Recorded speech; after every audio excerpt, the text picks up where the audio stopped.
My name is Ben Hampstead, and I'm a neuropsychologist and also the clinical core leader at the Michigan Alzheimer's Disease Center. And as you can see from the title, I'm going to be speaking about non-pharmacologic interventions, and specifically cognitively oriented treatments. No conflicts of interest. The various work that I'll allude to has come from multiple grants as part of the Department of Veteran Affairs and National Institute on Aging. To give you an overview of today's lesson, we'll go through some of the learning objectives, but when I speak about cognitively oriented treatments, I'll specifically describe three different distinct approaches. The first being rehearsal-based, and then external compensatory, and finally internal compensatory. And I provide references throughout rather than on an individual slide at the end of this talk. Some of the key terms that are out there in the general community and also in the research field often focus on cognitive training or cognitive remediation, which is really guided practice on a set of tasks within a given cognitive domain. So we can focus on, say, learning and memory, or attention, or working memory. And the idea here is that, again, you practice within a given task domain. Some of the key terms that we'll be talking about today are the concept of cognitive training and cognitive rehabilitation that fall under this general rubric of cognitively oriented treatments. Now, cognitive training, which you may also hear referred to as cognitive remediation, really involves guided practice on a set of tasks within a given cognitive domain, and whether you're targeting the ability to learn and remember information, attention, working memory, all of those can be achieved through cognitive training. Whereas when we step back and we think about cognitive rehabilitation, this really involves an individualized approach that helps identify and meet personally relevant goals. So you can pick and choose the techniques that you will use in order to help that person accomplish those goals. And here the focus is really on the ecological relevance. What are the problems that the patient is having within their everyday life, and what techniques do you need to use to help them accomplish those goals and perform better on a given task or within a given area? So as we think about the learning objectives, the first is that I want you to be able to at least generally describe the subtypes of cognitively oriented treatments, discuss the general strengths and limitations of these various subtypes, and at least be able to provide a couple of examples of the techniques that fall within these distinct subtypes. So when we think about cognitively oriented treatments, I'm going to be generally summarizing information that I had included along the Alzheimer's disease spectrum, including mild cognitive impairment, and then in those at risk of Alzheimer's disease in a couple of papers that we previously wrote. I'm really going to be focusing this talk more on methodology and the conditions under which these different techniques are useful, and I'm really going to provide less on specific outcomes, although I do provide some references to those. One of the things that we really need to keep in mind when dealing with participants in the aging dementia spectrum is knowing this population. If we think about the interventions in which we typically, the conditions under which we typically provide cognitive training or cognitive remediation, this generally involves patients who have sustained a traumatic brain injury or a stroke, where if we conceptualize cognition along the vertical axis, and in this case we can think about memory, these individuals would typically be performing just well, and then there's a sudden acute event that causes the impairment, whether it's a traumatic brain injury or a stroke. We expect some degree of spontaneous recovery over time, and so when we think about applying cognitively oriented treatments to these populations, we're working with an upward trajectory. Whereas when we think about those with a neurodegenerative condition, we know that they're going to experience progressive cognitive decline. And so when we intervene is very important to consider, because early on we may focus on maintaining or improving functioning, and we're going to have more cognitive and neural resources with which to work. Whereas if we think about a patient who's converted to dementia and is now experiencing global cognitive impairment, in these later phases, we may be best served to maximize their functioning in specific areas, and we need to recognize that we're going to be working with fewer cognitive and neural resources. Again, I want to emphasize the point here should really be what are the treatment goals and emphasizing the ecological relevance of these goals. It's great to be able to use computerized training approaches, for example, and show that we can enhance cognition, but if the patient is still left functioning very poorly in their everyday life, one can question what we accomplished with that. When we consider the different techniques, here's a general, very broad-based overview where in an earlier review paper, we tried to break down the different types of cognitively oriented treatments, where on the left we have these rehearsal-based approaches, and we provide a number of different subtypes, and we'll run through some examples of each of these. But the rehearsal-based approaches include things like simple repeated exposure, using spaced retrieval or vanishing cueing, the computerized training programs or games, and then there are also approaches where we can try and maximize procedural learning and modeling of behaviors.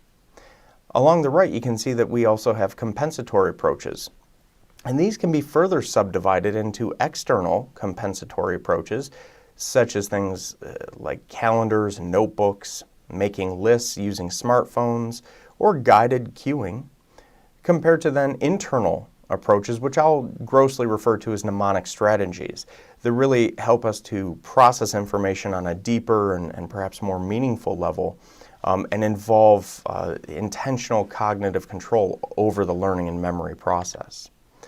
So I provide this overview so that we can really start to appreciate that there are a lot of different approaches that we can think about. If we focus on memory in this case, we have a lot of different techniques that may help the individual better learn and remember information. What has not been well studied at this point is the individual differences, and especially thinking about the disease severity that may make one type of approach or one specific technique more appropriate than another. And we'll walk through a few examples of these. Now again, when we think about rehearsal-based approaches, the general idea is that practice makes perfect. And so here we're asking the patient to learn or strengthen performance of given information or a given cognitive task through repetition. How we structure this repetition differs. So we'll walk through an example using spaced retrieval, where we're asking people to remember information over progressively longer delays, where we're providing them with fewer cues or less help each time, and that's an example of subtracting or vanishing cues. And as I mentioned, we could reinforce habit learning, where if we think about Alzheimer's disease, some of the brain structures that are believed to mediate this habit or procedural learning and memory are relatively preserved until late in the disease course. And so there again, we may want to shift our focus and utilize those preserved structures and networks in patients with later stage. An example of subtracting or vanishing cue training is provided here, where you can see that, so stepping back, there's a general concern that many patients, especially in the Alzheimer's disease spectrum, have, which is that they have difficulty learning and remembering faces and names, and especially for new people. And so this is an example of a potential task that we would use to help them better learn and remember this ecologically relevant information. And so you can see here that this individual, we show a picture of the face and his name is listed below. Here it's Sean. When we apply the method of subtracting cues, we show the person the face and the full name. We ask them to tell us the name. In this case, each individual should get pretty much 100% correct because the name is provided here. On each subsequent trial on which they provide the name correctly, we subtract a letter. And so you can see that we provide the first 4 letters, but now we've left off the N. And so we ask the patient to tell us that individual's name. Well, here you can see that most of the name is there, and so we should get a correct response, which would then on the next trial have us subtract the W, leaving them with fewer Qs. And for each correct trial, we then subtract another letter until they're able to recall the name consistently without any letters at all. Now, an important feature of this is that anytime they're unable to recall the name, we add that letter back in. So in this case, if the person now could not recall the name Sean, we would then include that letter again here. And then if they're able to say Sean, we cycle back through subtracting or adding letters in order to make sure that they have a correct recall of the name. Taking a slightly different approach is spaced retrieval. So here what we want to do is show the face and the name, but after a delay of a given period, we show the face again and we ask them to recall the name. Now, the critical feature of this is that we're asking them to remember this association over progressively longer delays. So if we look at the trial number, so on the first trial, you do it immediately. So you show the face and the name, and then you show the face and ask them to recall the name. And so there's a 0-second delay on this curve. Whereas then on trial 2, we have a 1-second delay, a 2-second delay, 4-second, 8-second, 16, 32, 64, up to 128 seconds. And so you can keep going using any parameter that basically increases the delay. In this previous study, again, we used a factor of 2 and found that this actually was beneficial in helping patients remember these type of ecologically relevant information. Now, when we think about computerized training programs, this is perhaps one of the hottest topics, especially in older adults and those along the dementia spectrum. There's no shortage of different computerized programs that we could use, and here was just a result of a simple Google search, and these were the first 5 or 10 or so that I saw.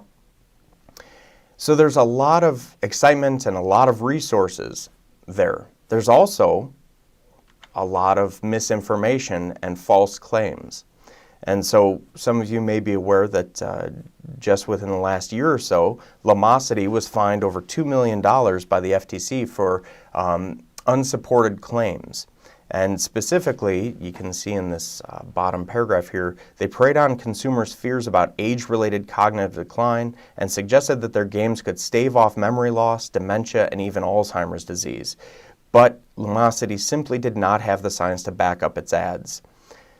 So Lumosity pulled all of its ads for several months and recently have begun to re-advertise with very modified language, saying that they may help improve cognition.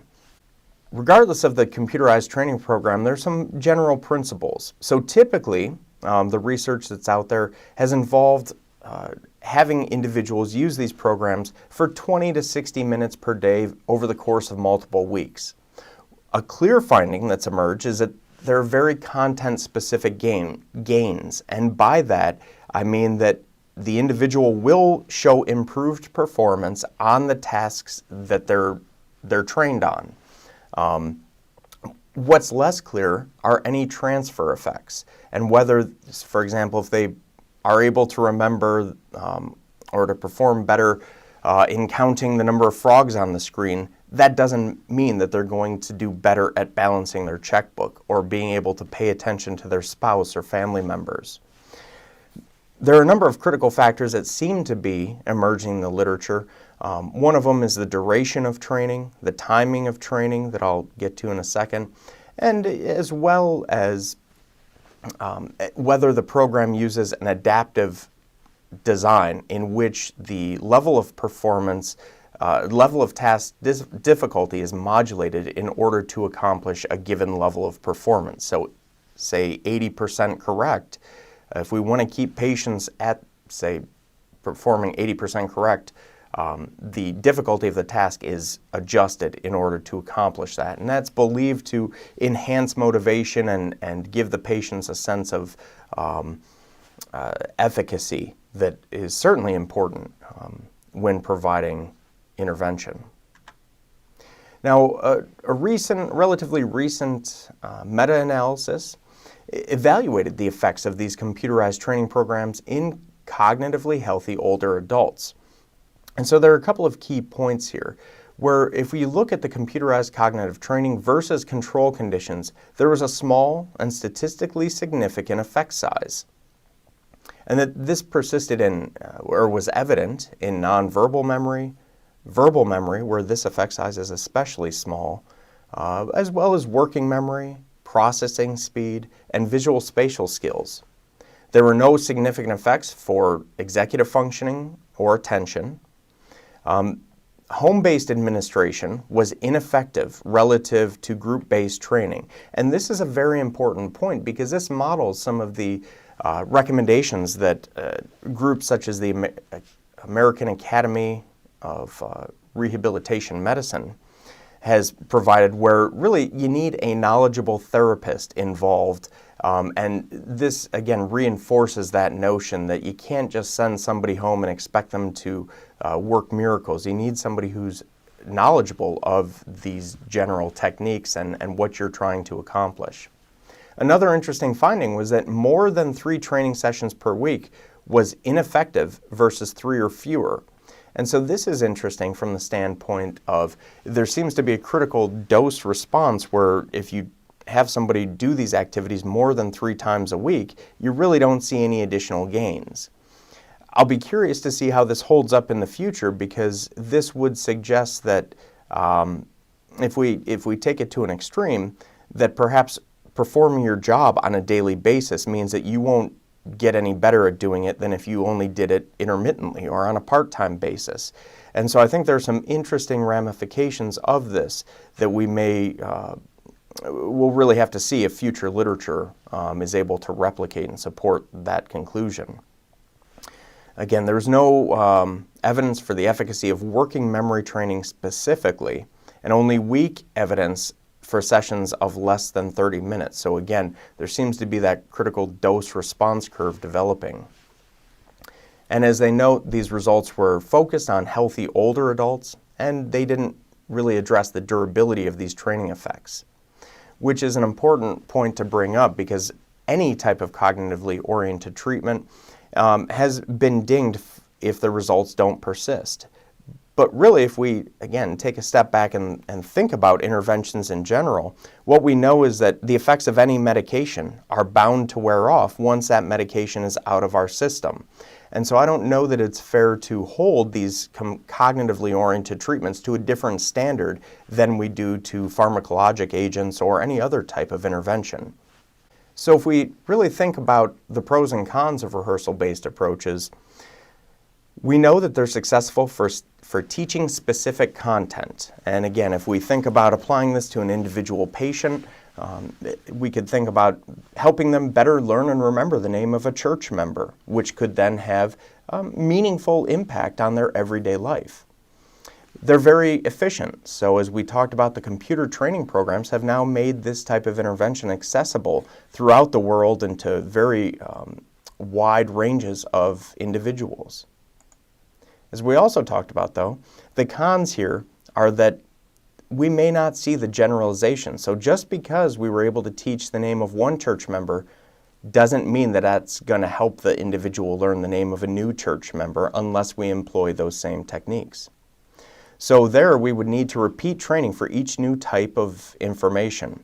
And so pretty quickly you can see how this becomes untenable and really necessitates us to focus on what are the particular patient goals. And so if we can, again, apply these techniques in a very focused manner to help the patient accomplish their goals, I think that's probably where we're likely to have the biggest effect. Now, the external compensatory approaches here, I'm not going to spend a whole lot of time because really we're all familiar with these techniques at this point. The pros are that they're extremely common, they can improve functioning even in healthy individuals, and they're especially effective for prospective tasks, such as remembering appointments. The challenges with them, though, are that some patients may feel self-conscious if, for example, we train them to use a memory notebook they may not feel comfortable pulling out that memory notebook and taking notes or using it to recall somebody's name that they encounter, say, in church.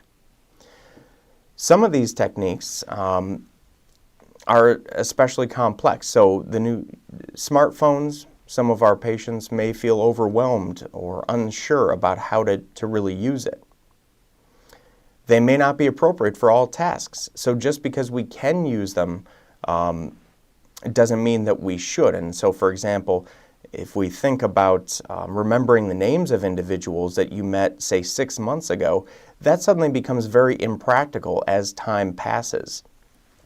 So we would really need some very advanced search capabilities that would help us quickly and efficiently identify that information. Internal compensatory approaches, as I mentioned, we'll refer to these as mnemonic strategies. And here I think it's useful to contrast the pros and cons before we get into the examples. So a general benefit is that we can provide a rule that can be used each time the individual wants to learn new information.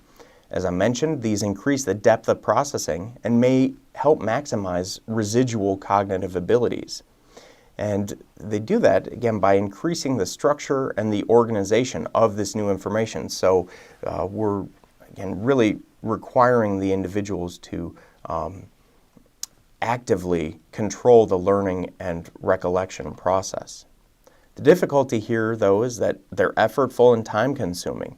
And so if somebody is under the press of time, for example, at a business meeting where they go around the table quickly and meet 15 new individuals, well, that may not be sufficient time to employ these techniques. Additionally, if we think about patients with bradophrenia or slowness of thought, they may need even more time in order to accurately employ these techniques. Mnemonic strategies may also be more complex than the task demands. So, for example, if you want to go and pick up groceries, it may be more efficient to just simply write down a list on a piece of paper or text it to somebody on a cell phone, rather than trying to use some of these techniques to remember that list. And the efficacy may decline as the disease progresses. And so some of our previous findings suggest that these mnemonic strategies are especially effective early in the disease course, but they become less so as the disease progresses. An example of this is shown here. Again, we're returning to our friend Sean, where we can identify a salient feature of the stimulus, develop a reason that links the targeted information, in this case the name, with the facial feature, and then we can use mental imagery to reinforce that. And so if I was doing this technique with a patient, I would point to Sean's large mouth as a salient feature that really stands out about him. And then for the reason, we can think of alliteration, where we say yawn Sean, and again, focusing that his large mouth opens wide to yawn, and so we call him Yawn Sean. And so in doing this particular example with some patients in the past, we had a retired naval officer who imagined an aircraft carrier going into Sean's mouth as he was yawning wide. And so this is a good example of how you can tie these different pieces of information together to really enhance the learning process. Similarly, we've applied it to remembering where objects are located. And you can see a couple of examples here where, for example, the ballpoint pens are on the piano because we want the person to imagine using a pen to make a note on the music sheet while they're playing the piano. Again, these aren't terribly complex processes, but they do the trick of helping the patient to associate two seemingly independent pieces of information and helping them bind that information into a meaningful memory. One of the most well-studied, and actually this method goes back to antiquity, is the method of loci. And so the general idea here is that you take a well-known path, whether it's through the different rooms of your house or perhaps the same series of roads that you take on your way to work each day, and you associate different pieces of information with each major landmark or major feature along that path. And so here's an example that was on Medscape, where if you're trying to remember a phone number, you can start at the beginning of a trail, and then you go by the baseball field, and at each of these major landmarks, you're remembering a different number. And so in this way, by the end of the trail, you've now been able to remember this important phone number. There was a recent article that came out that looked at this method of loci training first in relation to superior individuals who have superior memory performance. And again, these are all healthy young individuals. But what these researchers did was to then train healthy young individuals using this method of loci over the course of a number of sessions. And they actually found that the way in which their brain was communicating was modified by learning these techniques. And so this is, again, certainly supports the potential of this approach in those with neurodegenerative diseases. And there's also a YouTube video that I found that I've cited here that actually walks you through how to apply these techniques. So in summary, cognitively oriented treatments can enhance or potentially maximize cognitive functioning. The approaches are distinct, and they may engage different brain regions or networks, and I didn't go too much into that, but again, we can think about it in terms of procedural or habit versus episodic or explicit memory. So what we probably want to do is be able to match the approach with what the patient needs. We also need to measure the outcome appropriately.